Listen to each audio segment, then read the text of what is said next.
Welcome. In front of me is a Samsung Galaxy Note 10 Plus, and today I'll show you how to insert SIM and SD card into this device. So to start off, you will need a little SIM eject tool, as I have one right here. And what you want to do is just press it onto the area where you have the SIM tray, which is on the top. And it just kind of pops out. As you can see, there is a protrusion now.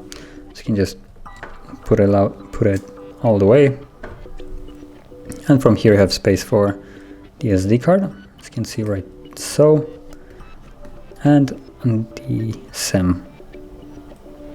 Actually put it in here. There we go. And the tray is really nice, so it doesn't actually fall out of there. Kind of locks the cards in there. So what you want to do is just take it back and slide it back in here, like so. And now let's unlock the device, and you will see that there's a SIM card and a SD card right here. So both of them are working, and that is basically how you would insert it. And if you found this video helpful, don't forget to hit like, subscribe, and thank you for watching.